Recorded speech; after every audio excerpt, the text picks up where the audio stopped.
Assalamualaikum. Assalamualaikum. Waalaikumsalam warahmatullahi wabarakatuh. Mari kita bersalawat terlebih dahulu. Bismillahirrahmanirrahim. Allahumma sholli ala sayyidina Muhammad wa ala ali sayyidina Muhammad. Allahumma sholli wa barik ala Assalamualaikum Buya, saya ingin bertanya, bolehkah seorang wanita yang keputihan terus-menerus menjadikan menstrual cup sebagai alat bantu untuk menjaga wudhu ketika ingin mengqodok sholat masa lalu yang sangat banyak, atau bahkan sekedar menjaga wudhu dari satu sholat ke sholat berikutnya atau ketika tawaf? Saya pernah dengar jika seorang yang keputihan terus-menerus atau beser keputihan ketika akan sholat, dia harus wudhu dengan satu niat atau istibahati sholat kalau nggak salah, di mana satu wudhu hanya boleh satu kali sholat wajib. Sedangkan bagi orang yang keputihan terus-menerus untuk mengkodok sholat masa lalu yang sangat banyak, sepertinya mungkin agak lumayan ribet ya Bu ya, di mana harus berwudu berkali-kali. Apakah bisa menstrual cup disamakan dengan alat bantu lainnya seperti halnya KB spiral atau lainnya? Jazakallah. Sekarang prosesnya gimana? Proses penggunaan? Halo? Anda bisa menjawab? Penggunaannya gimana? Menstrual cup itu seperti cup atau mangkuk kecil terbuat dari silikon yang mohon maaf dimasukkan ke dalam vagina yang biasanya digunakan untuk haid, pembalut haid. Seperti pembalut tapi model beda. Iya paham. Baik.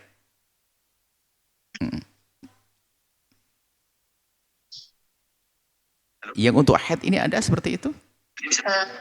Yang untuk haid itu seperti cup atau mangkuk kecil terbuat dari silikon yang mohon maaf masukkan ke dalam vagina. Itu menahan atau menyimpan? Seperti pembalut tapi model beda. Harus ada kejelasan. Sesuai dengan pemahaman beliau. Ya mohon maaf. Biasanya dia tuh kayak kan pembalut yang itu macam-macam. Ada yang pakai kayak pempes itu, ini beda, dia tuh mohon maaf dimasukkan cup kecil, dia nanti tertampung darahnya itu di dalam cup itu. Baik.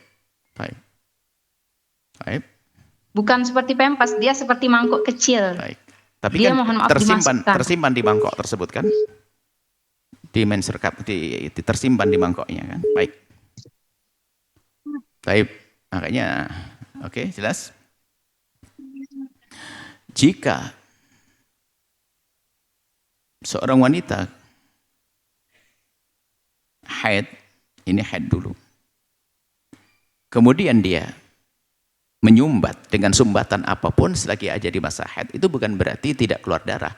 Hanya karena disumbat dengan sesuatu tersebut, maka tetap dihukumi sebagai seorang haid. Apakah telah disumbat tersimpan di soft tag-nya atau tersimpan di yang disebut mangkok tersebut, dia tetap keluar darah haid, dihukumi hukum haid.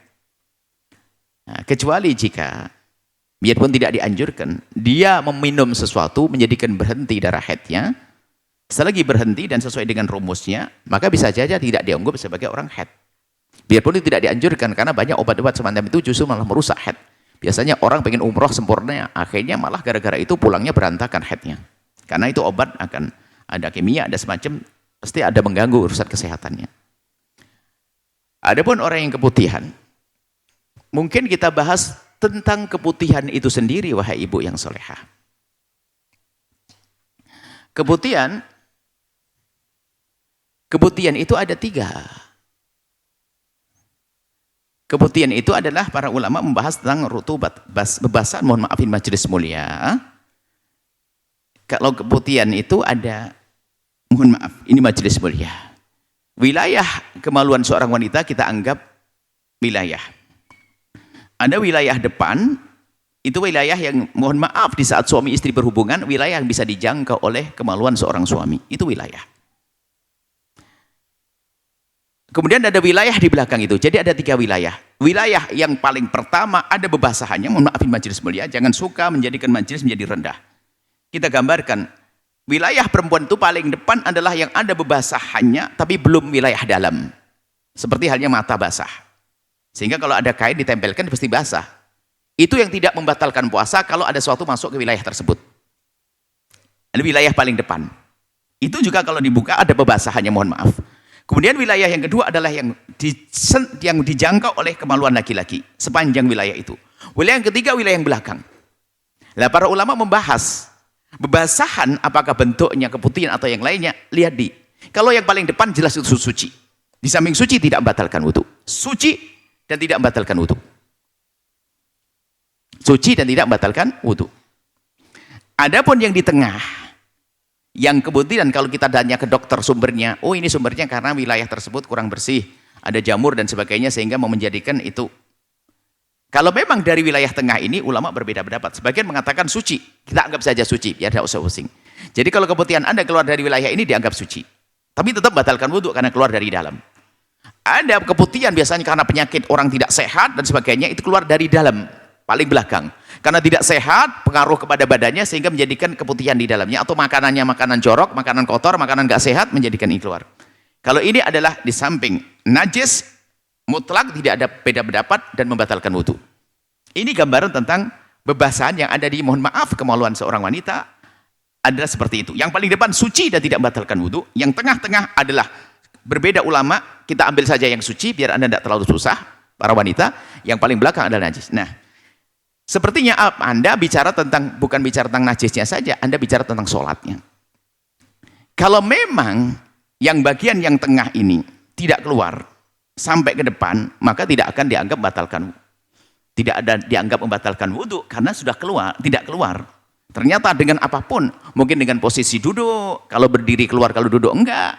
Sebetulnya orang, keputihan terus itu kan mengalir. Seperti halnya orang kena istihadah, seperti halnya seorang laki-laki kena salisul baul, beser dan seterusnya.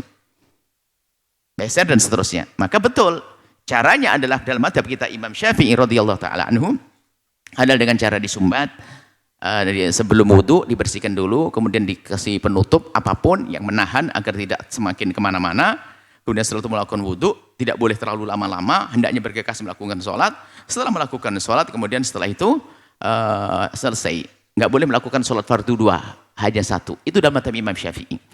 Kemudian dia ingin mencoba pakai itu, enggak, tetap saja tidak. Karena itu bukan menghentikan, hanya menampung saja. Bahkan menampung dengan model baru. Kalau pakai semacam pempes kan diresep. Kalau ini adalah masalah dikantongin dengan yang itunya. Lah kemudian kok berat sekali? Jangan Anda berpikir tentang berat. Anda mengkodoknya tidak harus saat itu kok. Anda bebas kok, nanti aja kalau sudah sehat. Tidak harus dipaksain waktu Anda punya keputihan ini. Sambil Anda berobat nanti. Sebab kalau orang punya utang, pertanyaannya kenapa kok sampai Anda punya utang sholat? Itu kan pertanyaannya. Kenapa kok sampai Anda punya utang sholat? Pertanyaan juga ini. Anda mau sholat bisa dengan mudah, kok kenapa punya utang? Anggap saja nggak ngerti lalu punya utang sholat. Ya karena tidak ngerti tidak wajib Anda bayar saat itu juga. Ya nanti saja kalau sudah sehat Anda bayar utangnya. Nah itu saja, jadi sederhana. Nah, tentunya begitu di dalam mazhab kita. Imam Asy-Syafi'i dan jumhur ulama memang satu wudu itu seperti halnya disamakan dengan tayamum. Satu tayamum digunakan untuk satu fardu, satu wudu bagi orang yang punya salisul baul atau terus keluar dari kemaluannya yang menjadikan batal wudu. Itu satu wudu digunakan untuk satu fardu. Itu yang ada di dalam mazhab kita Imam Syafi'i dan jumhur ulama dari mazhab Imam Malik dan juga dari mazhabnya Imam Ahmad ibn Hanbal. Seperti itu. Anda berpegang saja dengan ini semuanya, tentunya sangat beda dengan mazhab Imam Abu Hanifah, tayamum satu bisa untuk 5 fardu dan seterusnya. Cuman kalau pengen kemudahan tentunya ada. Tapi tahunya ilmu dulu seperti itu, baru nanti ada kemudahan-kemudahan yang bisa dihadirkan. Tahu dulu ilmunya seperti ini. Semoga Allah mudahkan Anda yang rindu untuk beribadah. Dan ingat, jangan sampai Anda masuk wilayah was-was. Kadang orang kan was-was. Sudahlah Anda sumbat, sholat selesai. Anda sumbat, sholat selesai. Sudah. Tidak usah pusing. Nah, sholat sunnah boleh sesukanya. Dan sholat fardu pun jangkanya jauh. 5 subuh sampai duhur jangka. Jauh-jauh. Masa belum sempat membersihkan itu?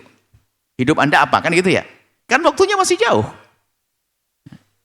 Jauh waktunya. Seperti itu. Jadi habis sholat duhur ya selesai. Istirahat dulu. Nanti menjelang sholat waktu duhur, waktu asar masuk. Asarnya harus masuk waktu. Masuk dibersihkan, pasang lagi, selesai. Pempes mahal. Apa namanya? Apa? Softtek mahal. Mulai kapan ada softtek? Softtek di akhir zaman. Dulu kain dilipat lebih sehat itu. Dicuci setiap saat tuh. Jangan-jangan itu softteknya daur ulang itu. Jadi jangan Anda menyebutkan diri Anda dengan anduk, Anda potong-potong lebih sehat itu. Itu kan gaya orang dulu. Bahkan dianjurkan kalau Anda ragu dengan softtek yang hari ini tidak terjamin kesehatannya, Anda lebih bagus ke situ. Kain yang Anda cuci sendiri lebih. Semoga Allah menjaga kesehatan semuanya. Mudahkan dalam ibadah, mengampuni semuanya. Allah alam bisawab. Sahabat Al-Bahjah TV, setelah menyaksikan video ini, jangan lupa bersolawat kepada baginda Nabi Muhammad. Shollu ala Nabi Muhammad. Allahumma sholli alaihi wa ala alihi wa sahbihi.